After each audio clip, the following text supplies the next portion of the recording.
On this edition of The American Veteran, we'll look back on the historic events of June 6, 1944, better known as D-Day. Then, hear how VA is using music therapy to help heal veterans with post-traumatic stress. Learn how an unfortunate foxhole explosion led one soldier to the love of his life, and we will visit with VA's longest-tenured chaplain.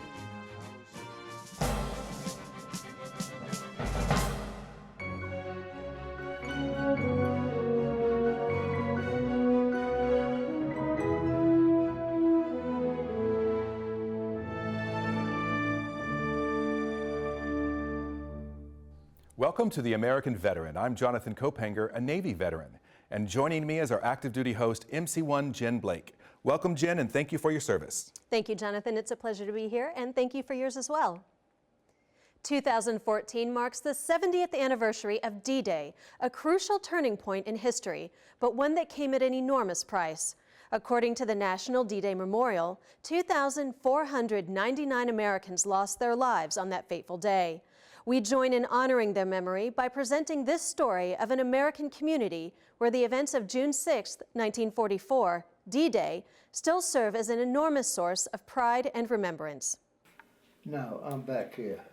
Way in the back? They put me in the back. Oh, because she was so tall. Bob and Alice Sales' photo albums are a treasure trove of family history, but also of American history. Because 70 years ago, as an 18-year-old private, Bob Sales was among the first to come ashore at Omaha Beach on D-Day. I was in B Company, 116th Infantry, 29th Division, World War II. That meant that when the assault began, he'd be going in as a part of the second wave. First wave was from Bedford, Virginia, and the second was from Lynchburg, Virginia. And it was a slaughter. The initial advance began when Sales and his fellow soldiers boarded a British troop ship to stage for the invasion. In the middle of the English Channel, in the middle of the night, they were summoned. On the boat that night, we were woke up at 4 o'clock. I got up on deck, and everybody, that's where we were going to load the landing craft, go down the rope, get on the landing craft. And I went to see as many of the men from Lynchburg as I could, because everybody was scared. They knew what was over there. We had been shown the aerial maps, and it was obvious that those machine guns and things were in those cliffs. So we were scared to death. B Company loaded onto assault landing craft for the final few miles to the beach. But stormy seas and treacherous German fortifications delayed the arrival of tanks meant to provide cover. And an aerial assault, intended to create sheltering craters along the beach, didn't. Left exposed, B Company pushed on to the shore as machine gun fire rained down on their landing craft. And they just cut us down as that ramp went down. And the reason I didn't get it, I fell over to the side of the ramp and went to the bottom. He was able to surface and struggle to shore, but of the 30 soldiers that had been aboard his landing craft, Bob Sales was the only survivor. And ahead of him now, on the beach, all hell had broken loose. It was just unbelievable. The dead laying everywhere. If one of your friends fell, you just had to step over them and keep on going. Sales and the others who made it through kept on going, held the beach, and went on to liberate Europe. It was a great day, but a lot of people paid a terrible price for it. Today, all the men lost on D-Day are memorialized at the National D-Day Memorial in Bedford, Virginia. It's here because on D-Day, Bedford sustained the highest per capita loss of any community in the country. Those lost on that day live on in memory as the Bedford Boys. There were 35 Bedford boys who served in Company A of the 116th Infantry Regiment of the 29th Division. They would be the first unit to go in on D-Day, 6:30 a.m. And out of those 35 Bedford boys, 19 were killed within about the first 15 minutes of the invasion. April Cheek Messier is president of the National D-Day Memorial Foundation, also in Bedford. This was a tiny community in 1944. Everyone knew one another. You went to school together, you went to church together. My father was treasurer there, so we always went to church. Lucille Hoback Bogus was 15 when the terrible news arrived. And just as we were getting ready to go, someone knocked on the door, and my father went to the door, and they handed him a telegram. All over town, similar telegrams started pouring in. And once they did, as you can imagine, there were many of them, and the telegrams just kept coming, one after another after another. And on Monday, we got the second telegram. My sister and I had thought we would try to make my parents feel better, and we were trying to make some homemade ice cream. When the second telegram came informing us that my brother Raymond Hoback was missing in action. If further details or other information are received, you will be promptly notified. Lucille and her family would later learn that Raymond had also been killed on D-Day. After we received the second telegram, and my mother was so saddened that I never felt like she was ever quite like my mom again. Lucille keeps a small collection of photographs and letters from and about her brothers, and her memories remain strong. I do have fond memories.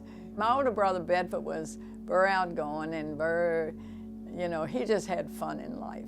And my younger brother Raymond was very quiet, very reserved, and a little bit more religious, and might be reading his Bible when Bedford was out there throwing the dice.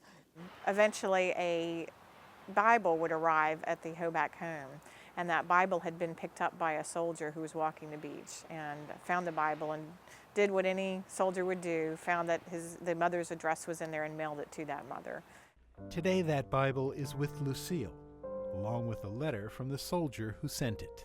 I imagine what has happened is that your son dropped the book without notice. Most everybody who landed on the beach D-Day lost something. It was a really sad, sad day. People in the community of Bedford were so saddened, and sometimes I almost think we've never quite gotten over it. This memorial is laid out to tell the story of the Normandy invasion.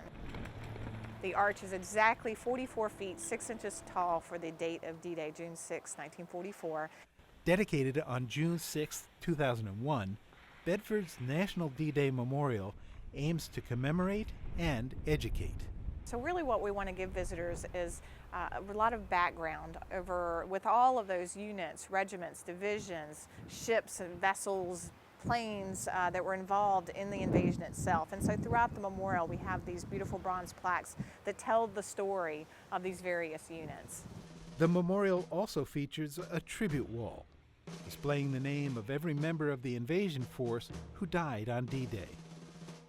In designing the wall, it was discovered that no complete list of those killed could be found. So this organization spent the next decade researching name by name every single soldier, sailor, airman, Coast Guardsman, merchant mariner who died on June 6, 1944. And those names are carefully placed on the wall that we have here at the monument. Bob Sales fought on after D-Day and was sent home wounded 9 months later. Today he lives not far from Bedford, still proud of the service he and his comrades rendered. My father said I wouldn't last a week, and I let him, when I got home, I didn't let him forget that.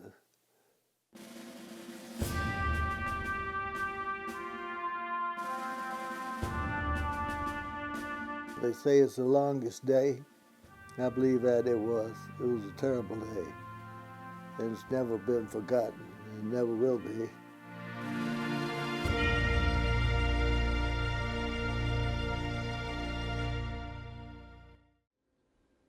For thousands of years, physicians suspected that music can soothe the soul.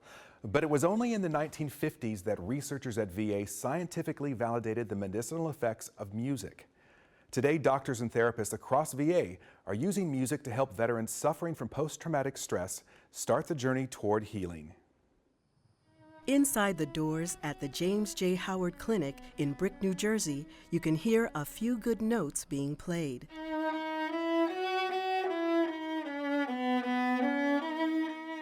With viola in hand, Dr. Mary Roro steps out of her psychiatrist role to bring a different type of healing to veterans with PTSD, depression, and anxiety.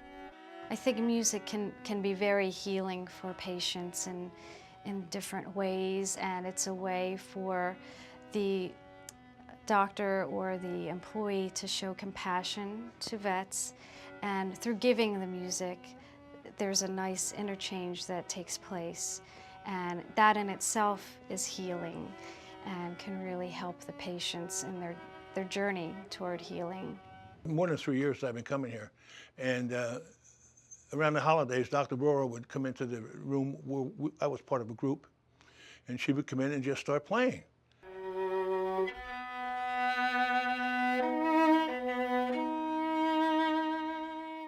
She played Amazing Grace, and that immediately brought to mind a funeral that I attended in Howell Township. It was the first guy that got killed in Monmouth County in Iraq, Sergeant Curtin, I'll never forget his name. And we were over in the church in Howell Township. It's the end of the service. The pipers started going and the drums, I thought the walls were going to come down. I never heard anything like that in my life. It really, really was moving. That's what Amazing Grace did to me. And then from there, it moved on to what I was thinking about in the service. From there over to what I was doing in Japan and Korea. It can be transformative for them in some ways, and then also brings them to talk, and sometimes they speak about it in their group therapy afterwards as well. A few good notes is good therapy for Ron Salvo. Oh, it makes me feel great. I went through a very bad time with depression. Music is so instrumental to Ron's recovery that he now plays along with Dr. Roro.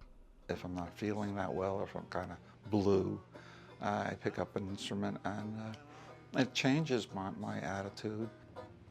It changes the way I feel. This was the best thing that happened to me when I first started to come here.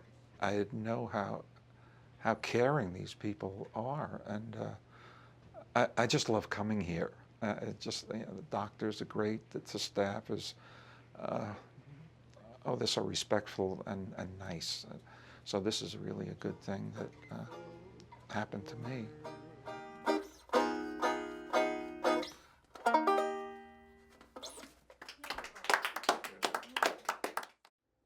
Bill Tippins is an Army veteran of the Second World War who was grievously injured in combat and taken prisoner by German troops. They delivered Tippins to a German hospital in Italy, and what happened there would forever change his life.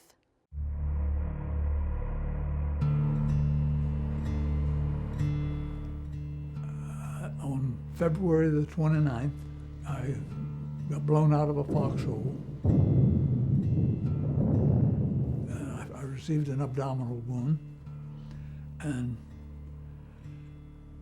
but I was unconscious for a while from the concussion, and when I came to, there was this massive German. The guards came and picked me up and then put me on a train.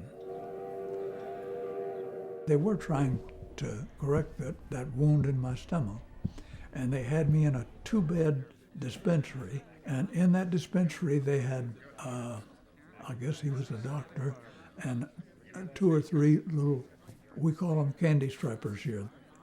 They wouldn't give me any special bread. I mean, all I was continuing to eat was this soup, and I was losing weight by the pound. I guess I looked kind of pitiful to this little German girl, and she began to sneak white bread into me, which was edible, knowing that if they caught her with that, they probably would have shot her. And I ate, and I started to put on weight again. This was all in a matter of a couple of weeks. And they moved me back into the camp then. And it was after this, I had no idea of what her name was.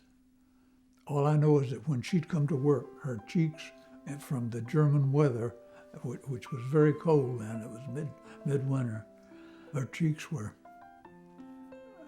like rosy red. And so I started calling her Pinky. When they sent me back to the other camp, as it turned out, the Russians had overrun this camp. the Russian soldier walked in there, and of course I recognized that he was not one of my regular guard, and I pointed to the flag that I had on my shoulder, which is an American flag. They wanted to know what I was doing in their camp. I told I didn't have any choice.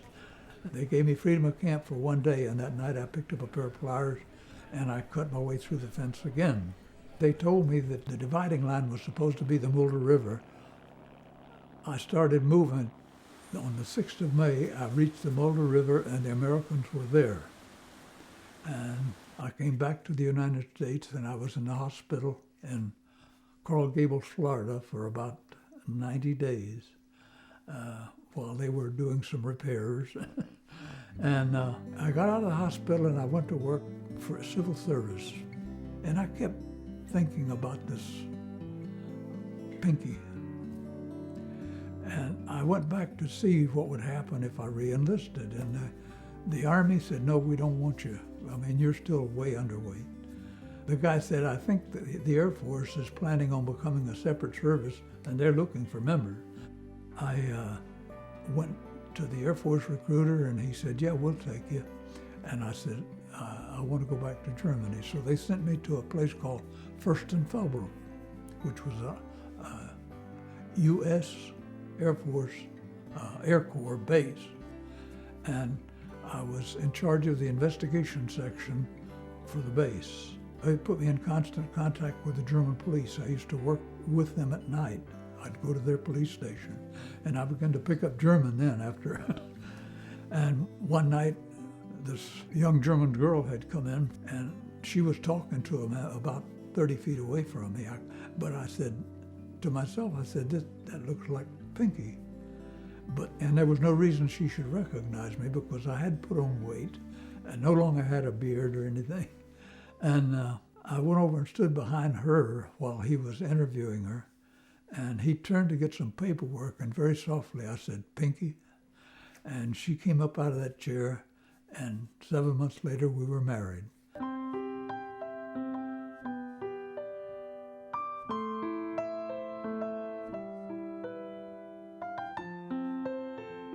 I brought her back to the United States, or at least she came back.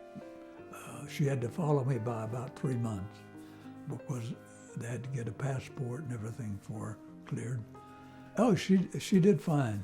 She did fine. There was just one or two words, in my estimation. Now, other people who talked to her might have thought different, but there was only a couple of words that would give her away, you know, that she would change the sound to a matching sound in German, you know. She was very proud of being an American, I'm sure.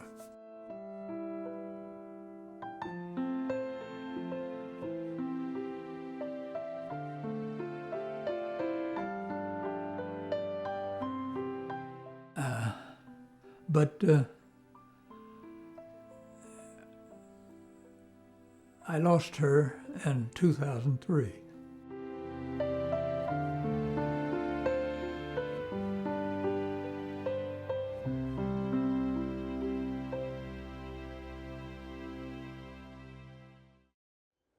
A World War II veteran joined the Army and was assigned as a tail gunner to a bomber group based in England.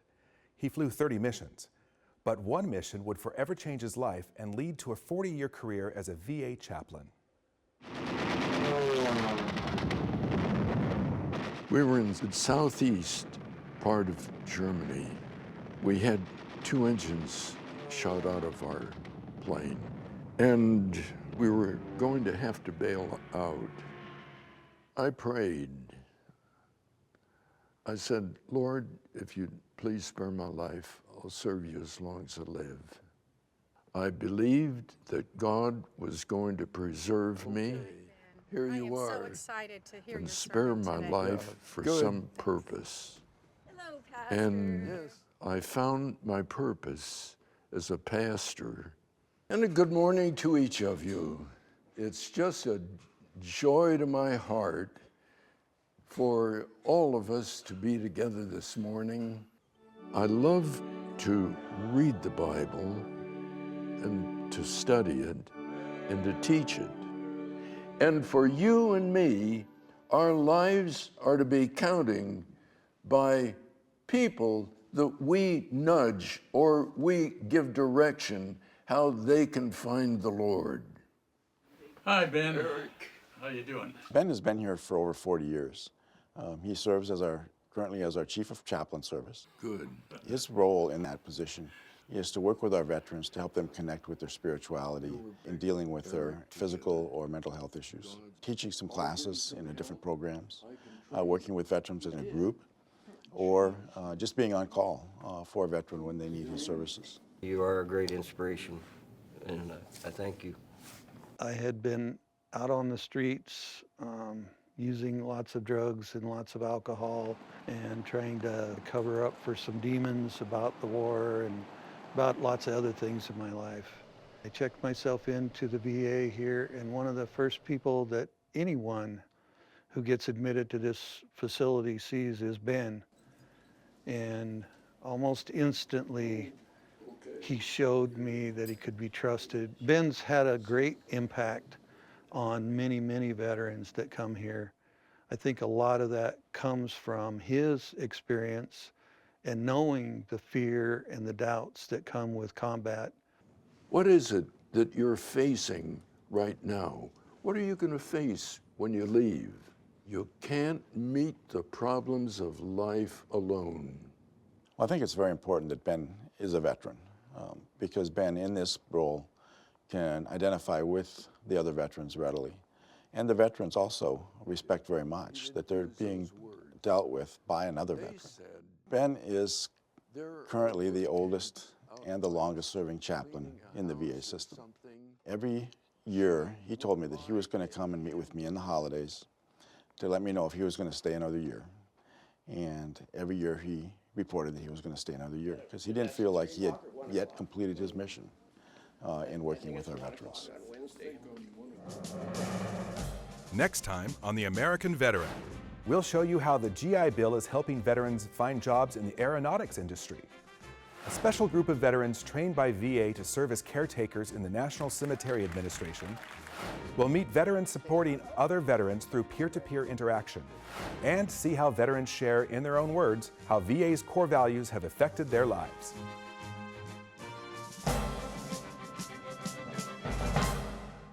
That concludes this edition of The American Veteran. The Department of Veterans Affairs is honored to bring you this program. If you would like to get in touch with us or obtain more information about VA benefits and services, call us at 1-800-827-1000 or visit our website, va.gov. And if you're a veteran who's troubled in some way, please call the Veterans Crisis Line at 1-800-273-TALK. That's 1-800-273-8255.